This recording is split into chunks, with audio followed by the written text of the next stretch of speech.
रहे हो, तेरा घर बच्चों से भरा रहे, ये बाग हमेशा हरा रहे, मोटर गाड़ी गुड्डे गुड़िया ये शोर हमेशा बना रहे। जिसने दिया है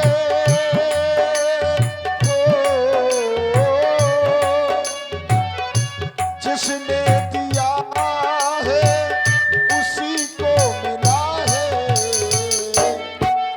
औलाद वालों फूलो फलो, औलाद वालों फूलो फलो।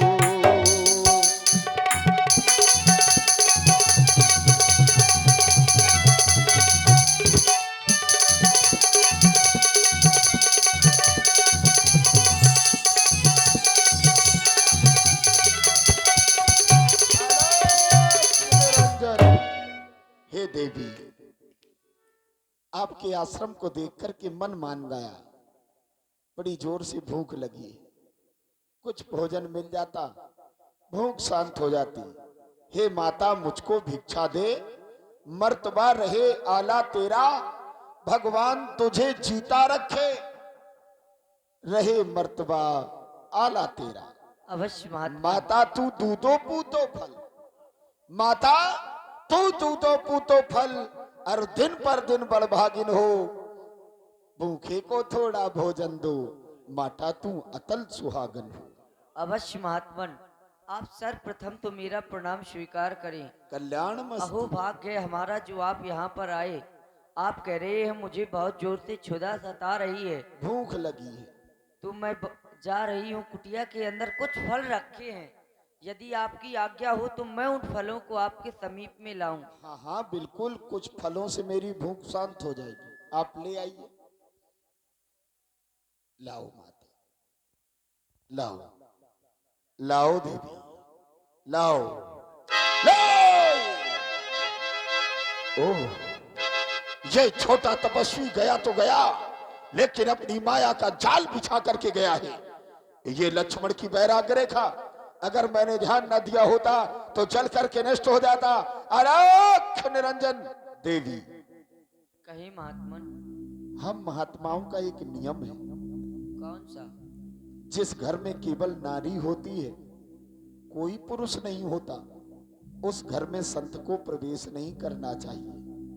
इसलिए देवी, मैं यहीं पर आसन लगाए ले रहा हूं, आप मुझे यहीं पर भोजन दे दे, मैं अपनी क्षुधा का शांत कर लूंगा। नहीं नहीं लाओ महात्मन, देवी। मैं वहां पर नहीं आ सकती, क्योंकि मेरे देवर एक रेखा खींच कर गए हैं। मैं इस रेखा का उल्लंघन करके आपके पास में नहीं आ सकती, आपको भिक्षा यहीं से लेनी होगी महात्मा। देवी, आपको पहले बता देना चाहिए था, अब मैंने भोजन के लिए आसन लगा लिया है, इस आसन से उठना संत का अपमान होगा। अस्तु, आपको अगर भोजन करवाना है तो यहीं पर भोजन करवाइए, चाहे भूखे ही मेरे प्राण क्यों ना चले जाए, लेकिन मैं इस आसन का त्याग नहीं कर सकता हूँ। नहीं अलख निरंजन, मेरे, अलख निरंजन। मेरे देवर कसम देकर गए हैं। हे महात्मन, आप मुझे विवश न करें, आप श्रवण करें वह कौन सी कसम है। कौन सी कसम है? कैसे निकलूं मैं रेखा के बाहर, कैसे निकलूं मैं रेखा के बाहर, मेरे देवर कसम दे गए हैं मेरे देवर कसम दे गए हैं।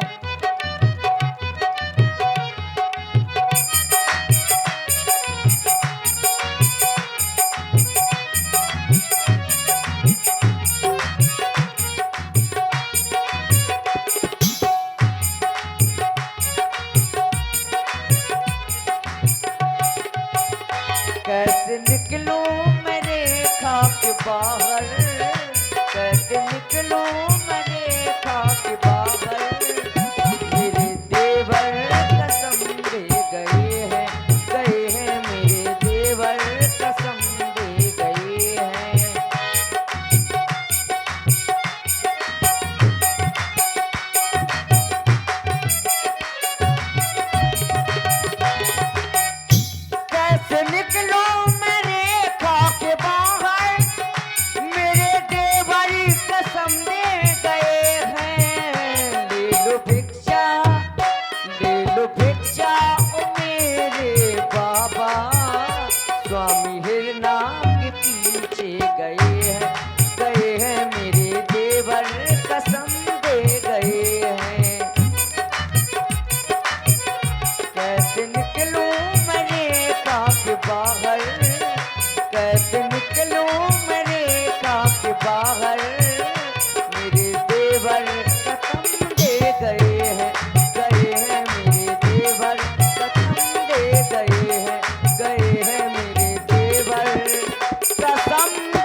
महात्मन, आप मेरी व्यवस्था को समझे। मैं किसी की व्यवस्था नहीं समझ सकता। मैं इस समय अपनी व्यवस्था में लगा हूं। भोजन नहीं मिलेगा, मैं मर जाऊंगा है। इसलिए मैं बहुत दिनों से जंगलों में घूम रहा हूं। आज आपके आश्रम को देखा तो भूख और बढ़ गई। आपको देना है तो यहीं दे दीजिए। ठीक है महात्मन, एक स्त्री का ये भी परम कर्तव्य होता है गृहस्थी धर्म। यदि आप यहाँ पर भूखे ही चले जाएंगे तो मेरा तो गृहस्थी धर्म चला जाएगा। अब देवर की आन रहे न रहे, देवर की आन रहे ना रहे, हाँ। रखूंगी धर्म गृहस्थी का। अब मैं रेखा का ये ध्यान छोड़े, करती हूँ कर्म गृहस्थी का। लीजिए महात्मा, लीजिए।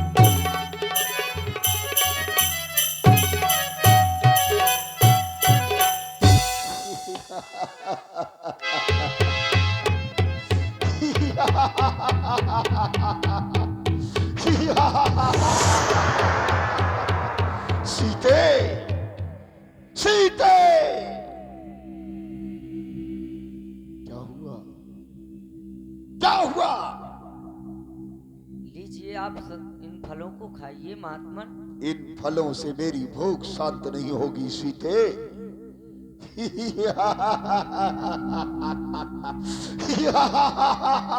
सीते, तुम मुझे साधारण महात्मा समझ रही हो।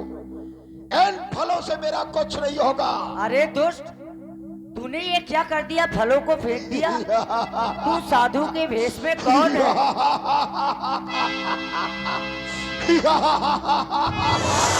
सीता, ना मैं कोई योगी यति, ना ही हो कोई ऐस।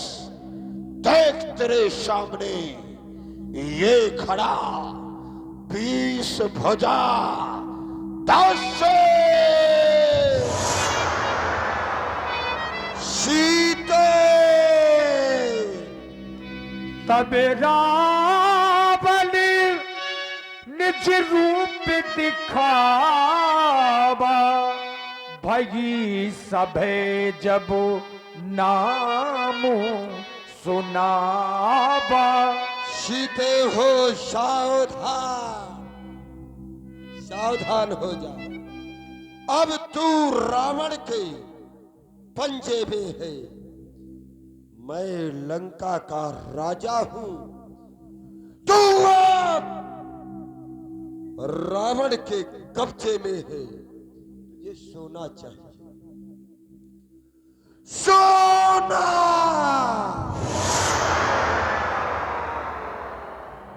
नारियों को सोना बहुत प्रिय है। सबसे ज्यादा प्रिय सोना है। क्यों नहीं?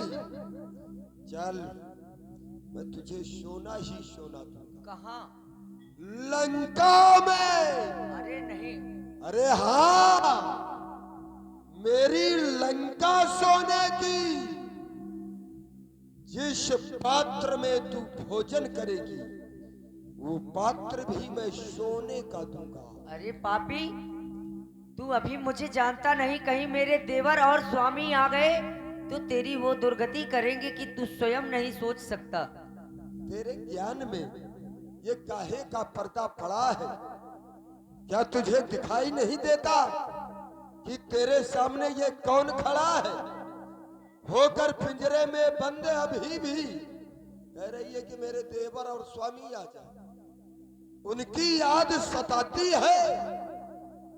जिसने काटे अबला के एक नारी के नाक कान, तू उसकी बात बताती है। वो शूर नहीं, वो कायर है जो नारी पर हाथ उठाता है। ये देख, ये तेरा स्वामी राम नहीं, ये रावण है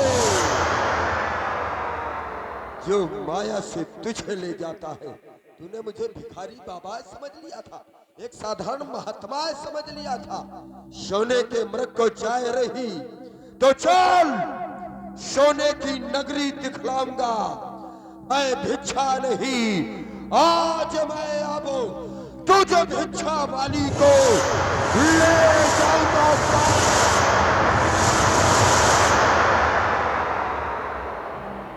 हाय स्वामी मेरी रक्षा करो, हाय भैया लक्ष्मण मेरी रक्षा करो, रक्षा करो। हाय स्वामी मेरी रक्षा करो। हे वन के पशु पक्षियों, तुम ही मेरे स्वामी से मेरी सुधि कह दो। मेरे देवर तो आपको सौंप कर गए थे, कोई जाकर बता दो कि तुम्हारी सीता का हरण की ये पापी रावण ले जा रहा है। हे रघुवर, आज मैं आपको बुला रही हूँ, आप में अति शीघ्र यहाँ चले आए। हे स्वामी, हे रघुवर,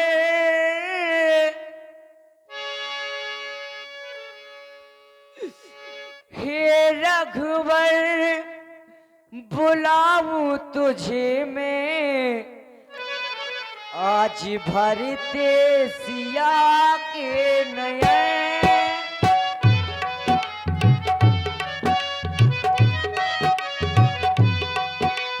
हे रघुवर, बुलाऊं तुझे मैं, आज भरते सिया के नयन।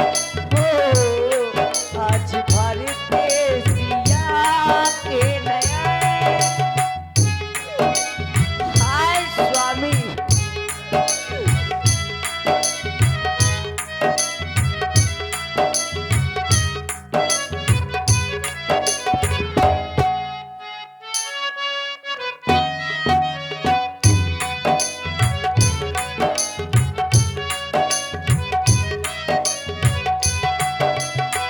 और हे स्वामी, तुमको टेर लगाती हूँ मैं, आ जाओ।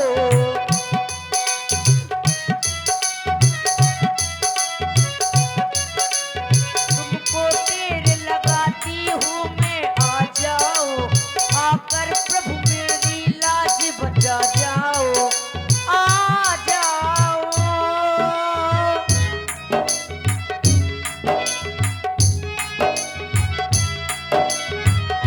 शादी करो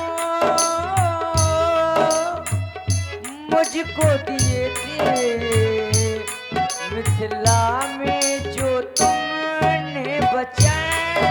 ओ मिथिला में जो तुमने बचाए।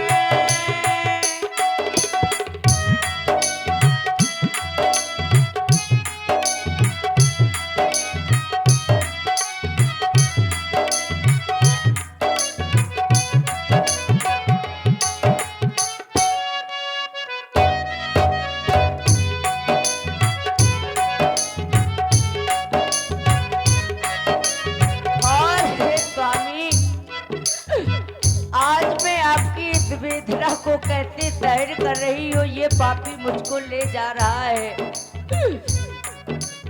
विधे वेदना मेरे स्वामी सहती हूँ।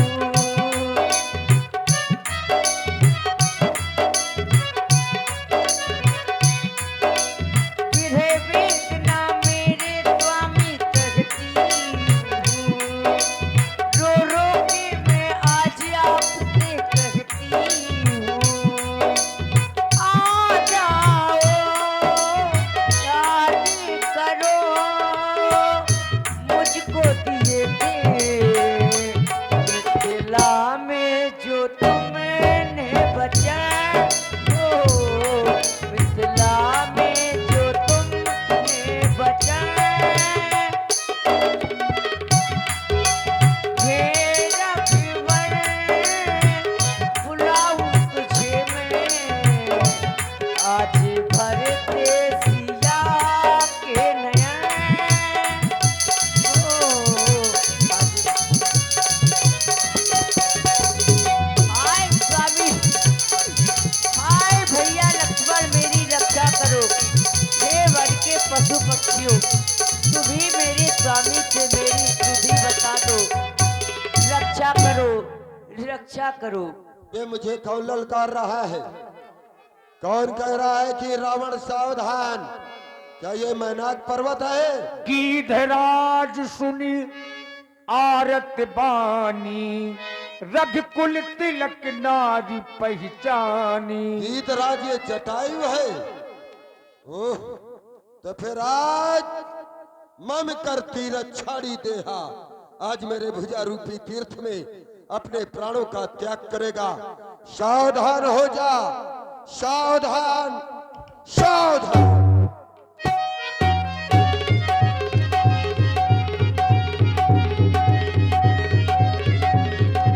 शासन मार पितार सुदेही, दंड एक भई मूर्छाते ही।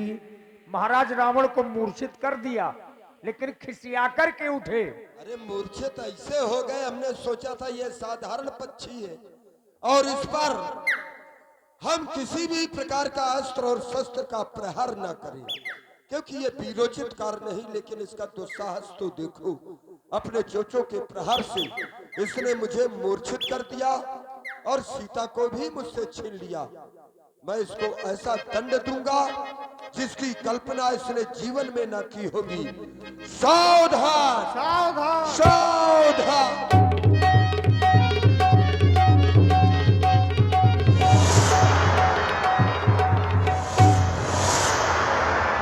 काट से पंख परा खग धरनी, सुमरि राम कर अद्भुत करनी।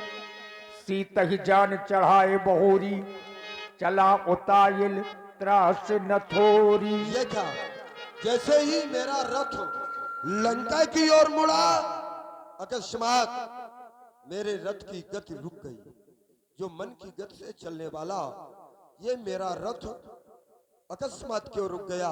कोई विशेष कारण याद आया? एक बार रंभा के निमित्तार्थ नलकुबर ने मुझे श्राप दे दिया था, क्योंकि रंभा मुझे मार्ग में मिली। मैंने उससे पूछा तुम कहाँ जा रही हो? उसने कहा मैं नलकुबर की सभा में नृत्य और गायन करने जा रही हूँ। पहले मैंने कहा चलो मेरे महलों की शोभा बढ़ाओ। उसको खींच करके जबरन अपने महलों में ले गया और जब मेरे यहाँ से छूट करके नलकुबर के पास पहुंची, नलकुबर ने उसकी दुर्दशा देखी। नलकुबर ने पूछा तुम्हारे साथ में ये दुर्दशा किसने की है?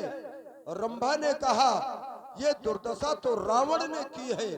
बस उसी समय नलकुबर ने मुझे श्राप दे दिया कि यदि किसी सती को पर्यायी अर्थात जबरन महलों में अपने लाएगा तो उसी समय ये मस्तक तेरा टुकड़े टुकड़े हो जाएगा।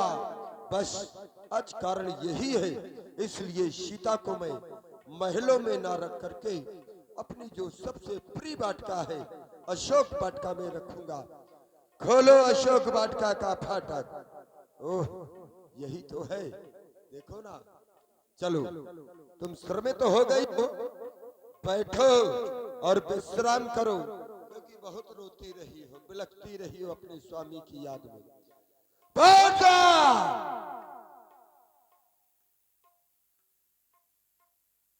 यहीं पर बैठी रहना, मैं फिर आऊंगा, तब मैं तुझसे मिलूंगा और तुमसे वार्ता भी करूंगा। चल रहा हूं।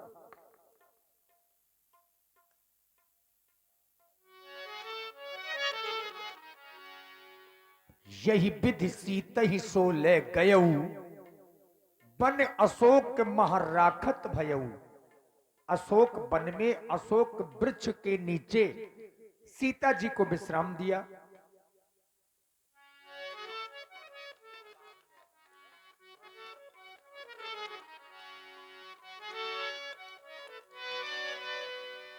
खुशी का था मौका मगर क्या करूं मैं, नहीं व्यर्थ में दिल किसी का दुखाना।